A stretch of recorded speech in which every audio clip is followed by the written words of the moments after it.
నమస్తే. శ్రీ మాత్రే నమః. శ్రీ గురుభ్యో నమః. మనకి ఖగోళ శాస్త్రంలో, జ్యోతిష్యంలో రకరకాల గ్రహాలు, కొంతమంది కొన్ని సంయోగాలు జరుగుతూ ఉండడము, అందులోనూ మరీ ముఖ్యంగా యోగాలు అనేవి మనకి కొన్ని గ్రహాలు కలవడం వల్ల విపరీతంగా యోగిస్తుంది. అది దేశకాలమాన పరిస్థితుల్లోనూ, ఇటు రాసుల పరంగా మనుషులకు మిశ్రమ ఫలితాలు ఇవ్వడము అది మనకి తెలిసిన విషయమే.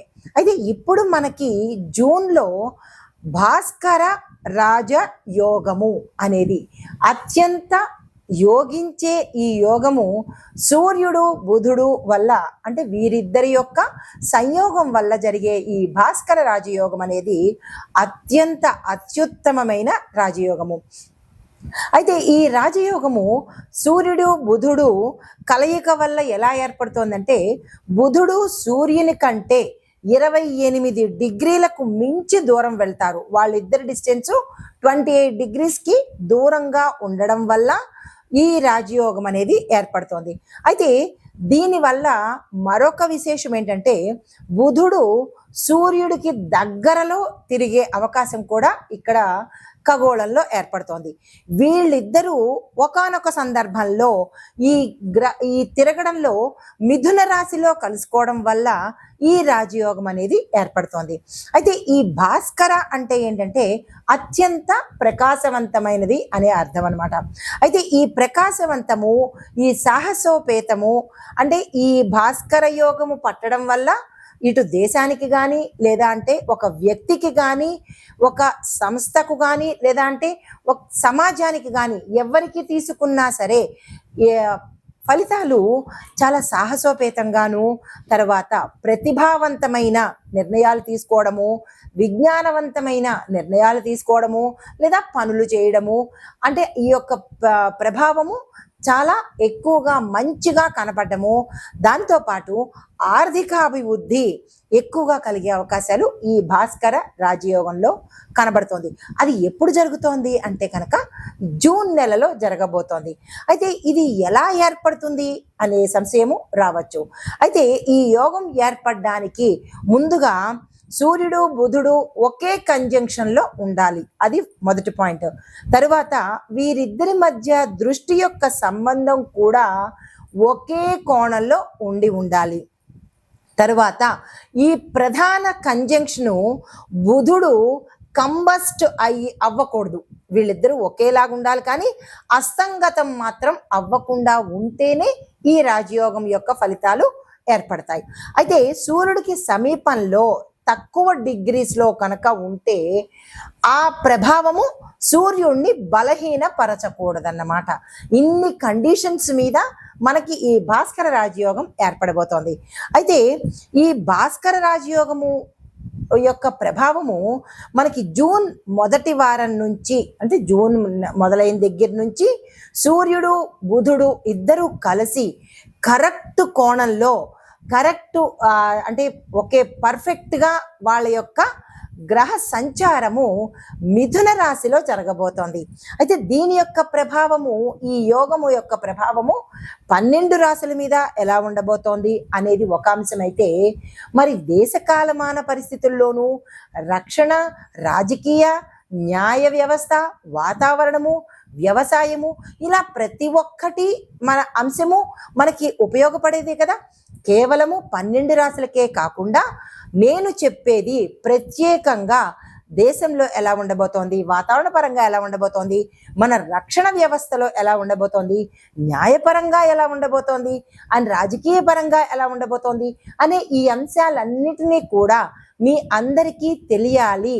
ఎప్పుడూ మనుషులకే కాకుండా మన చుట్టూ ఏం జరుగుతోంది అనే అంశాలు కూడా ప్రతి ఒక్కరికి తెలియాలి అనే విషయంతో మీ ముందుకు ఈ ప్రత్యేకమైన అంశాలు తీసుకొస్తున్నాను. అయితే మరి ఈ రాజయోగం వల్ల ఏ రాశులకు బాగుంటోంది అనే విషయంలో క్లుప్తంగా చెప్తాను, తర్వాత సవివరంగా చెప్తాను. ముందుగా మిథున, కన్య, తుల, ధనస్సు, కుంభరాశుల వాళ్లకు, ఈ రాశుల వాళ్ళకి విపరీతమైన, అత్యంత లాభదాయకమైన, యోగ్యదాయకమైన విశేషమైన ఫలితాలను ఇవ్వబోతున్నాడు. అయితే ఈ రాశుల వాళ్ళకి ఎలా ఉండబోతోంది అంటే, వీరు అత్యంత సాహసోపేతంగాను, కొత్త కొత్త అవకాశాలు తెచ్చుకోవడంలోనూ, ప్రతిభ ధైర్యము ప్రదర్శించడంలోనూ, విద్య, ఉద్యోగము, వ్యాపారము, మీడియా, కమ్యూనికేషను, చట్టము అంటే న్యాయము, రాజకీయ రంగాలలో ఈ ఎవరైతే ఉంటారో, నేను ఇందాక ప్రస్తావించిన రాసుల వాళ్ళు ఎవరైతే ఉంటారో వాళ్ళకి విశేషమైన ఫలితాలు కనబడబోతున్నాయి. అయితే మరి మిగతా రాశుల వాళ్ళకి ఎలా ఉండబోతోంది అంటే కనుక కొంత మిశ్రమ ఫలితాలు ఉంటాయి, కానీ అంత విశేషమైన ఫలితాలు ఈ సమయంలో దక్కబోదు. అయితే మరి సామాజిక, ఆర్థిక, రాజకీయ, వాతావరణ, రక్షణ, న్యాయ వ్యవస్థల మీద ఎలా ఉండబోతోంది అనే అంశంలో రైతులకు, అంటే ముందుగా వ్యవసాయాన్ని చూసుకున్నట్టయితే రైతులకు సాంకేతికంగాను అంటే టెక్నికల్గాను, సమాచార వ్యవస్థలు, అడ్వైజరీ వ్యవహారాలు ముందుగా ఎక్కువగా బలపడతాయన్నమాట. అంటే రైతుల్ని ఎడ్యుకేట్ చేసే విధంగా ఉపయోగపడుతుంది. తర్వాత వర్షాలు కనుక సమయానికి కురిస్తే రైతులకు అత్యంత సంతోషంగాను లాభంగాను ఉంటుంది. ప్రతి ఒక్క రైతు ఆనందంతో నాట్యమాడే సమయము ఈ రాజయోగం అన్నమాట.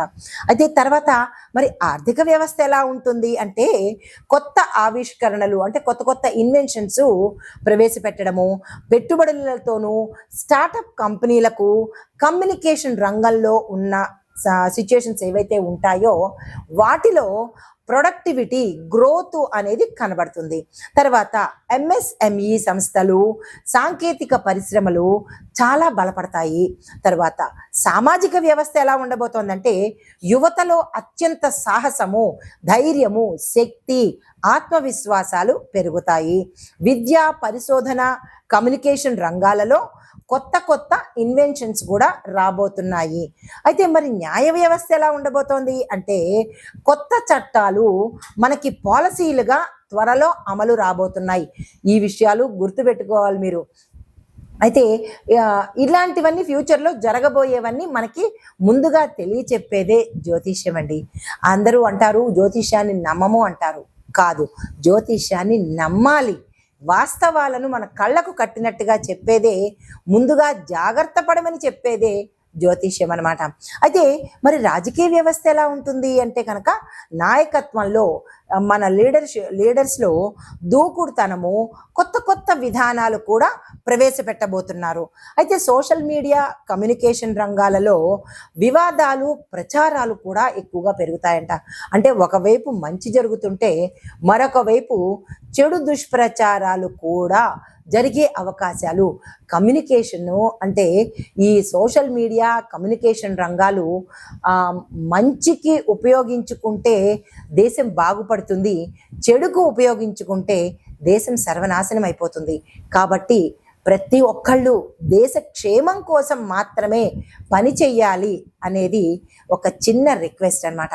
అయితే మరి రక్షణ వ్యవస్థ ఎలా ఉండబోతోంది అంటే కనుక, సైనిక వ్యవస్థలో కమ్యూనికేషన్ పెరుగుతుంది. సాంకేతిక రంగాలలో అంటే టెక్నికల్గా, టెక్నాలజీ పరంగా అభివృద్ధి, గ్రోత్, డెవలప్మెంట్ కనబడుతోంది. సైబర్ సెక్యూరిటీ అంటే చాలా అభివృద్ధి అవుతుంది, బలపడుతుంది. ఇప్పుడు ఇవాళ రేపు చాలా సైబర్ క్రైమ్స్ ఎక్కువైపోతున్నాయి.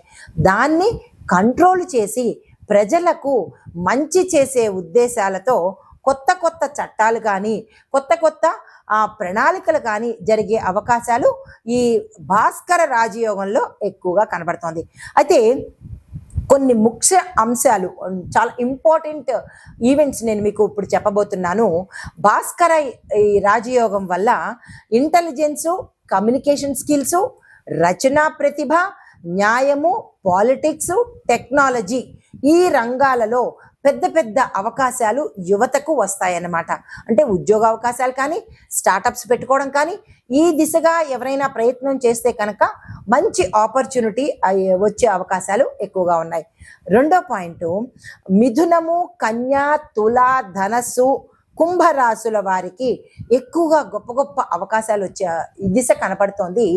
ఈ రాశుల్లో ఉండేవారు ఎవరైనా సరే, ఏ రంగంలో ఉన్న వాళ్ళైనా సరే, మీ మీ టాలెంట్ను ప్రదర్శించడం కానీ, కొత్త కొత్త అవకాశాలు వెతుక్కోవడం కానీ ఈ సమయంలో కనుక చేసినట్టయితే మీరు హై స్థాయికి వెళ్ళే అవకాశాలు చాలా ఎక్కువగా కనబడుతున్నాయి. దేశంలో చూసినట్టయితే ఇంకొక పాయింట్, ఆర్థిక వ్యవస్థ, రాజకీయాలు, సాంకేతిక రంగాలు కూడా చాలా స్ట్రాంగ్ అవుతాయి, బలపడతాయి అన్నమాట.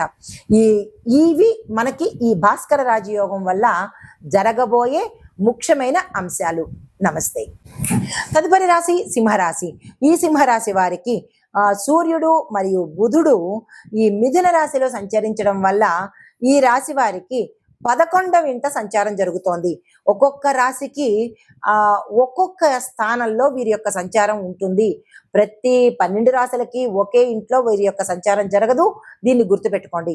మీకు 11వ ఇంట సంచారం జరిగింది కాబట్టి దాని యొక్క ఫలితాలు ఎలా ఉంటాయంటే, లాభాలు. మీరు ఏ పని చేసినా, విద్యార్థుల దగ్గర నుంచి ప్రతి ఒక్కళ్ళకి మీరు ఏ పని చేసినా దానికి లాభాలు వచ్చే అవకాశము, విశేషమైన లాభాలు వచ్చే అవకాశం కనబడుతోంది.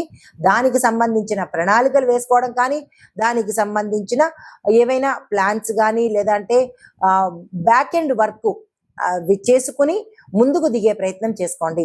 అయితే స్నేహితుల సహాయం మీకు తక్షణమే దొరికేటట్టుగా, గతంలో మీరు అడిగి ఉండవచ్చు, వారు మీకు సహాయం చేసి ఉండకపోవచ్చు, కుదరదనో లేదనో ఏదో చెప్పి ఉండవచ్చు.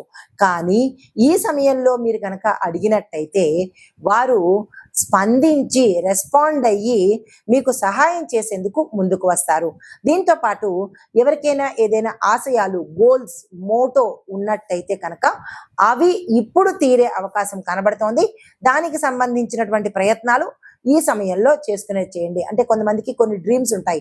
నేను ఇది అవ్వాలి, నేను ఇలా చేయాలి, ఇలా ఉండాలి, ఇలాంటి డ్రీమ్స్ అన్ని ఏవైనా ఉంటే కనుక ఆశయాల సాధన కోసము, అది ఏ ఆశయమైనా కానీ సాధించడానికి ఈ భాస్కర రాజయోగము అత్యంత విశేషమైనది. వృధా చేసుకునే ప్రయత్నం చేసుకోకండి. అయితే మీకు చెప్పదగిన పరిహారము, గోచార రీత్యా సూర్యోదయ సమయంలో సూర్యుడికి అర్ఘ్యం ఇచ్చే ప్రయత్నం చేయండి. అర్ఘ్యము అంటే కొంతమందికి తెలియకపోవచ్చు, విపులంగా చెప్తాను. సూర్యుడికి ఎదురుకుండా నిలబడి కొన్ని రాగి పాత్రలో నీళ్లు తీసుకొని ఆ నీళ్లు సూర్యుడికి చూపిస్తూ తులసి మొక్కలో వదిలే ప్రయత్నం చేయండి. తులసి మొక్క లేదు అని అనుకున్న వాళ్ళు ఏదైనా ఒక మొక్కలో వదిలే ప్రయత్నం చేయండి. మా ఇంట్లో మొక్కలు కూడా లేవు అని అనుకుంటే కనుక ఒక గిన్నె తీసుకుని ఆ గిన్నెలో సూర్యుడికి చూపిస్తూ, రాగి పాత్రలో మాత్రమే సుమా, ఏ పాత్ర పడితే ఆ పాత్ర కాదు, రాగి పాత్ర కూడా మా దగ్గర లేదు అని అనుకుంటే మట్టి పాత్ర తీసుకుని అందులో నీళ్లు తీసుకుని అది సూర్యుడికి చూపిస్తూ గిన్నెలో కానీ, మొక్కలో కానీ, తులసి మొక్కలో కానీ వదిలే ప్రయత్నం చేయండి. అలా వదులుతూ మీకు ఒక చిన్ని మంత్రాన్ని ఇస్తాను. ఓం సం సూర్యాయ నమః అనే ఈ మంత్రాన్ని చదువుకుంటూ మీరు అర్ఘ్యం ఇచ్చినట్టయితే కనుక విశేషమైన ఫలితాలు పొందడము, గోచార రీత్యా మీ యొక్క జన్మ కుండలిలో రవికి సంబంధించి, అంటే సూర్యుడికి సంబంధించి ఏ విధమైన దోషాలు ఉన్నప్పటికీ అవి తొలగిపోయి సానుకూలమైన ఫలితాలు ఇచ్చే అవకాశం చాలా ఎక్కువగా ఉంటుంది. ఈ ప్రయత్నాన్ని, ఈ పరిహారాన్ని చేసి మంచి ఫలితాన్ని పొందాలని కోరుకుంటూ నమస్తే.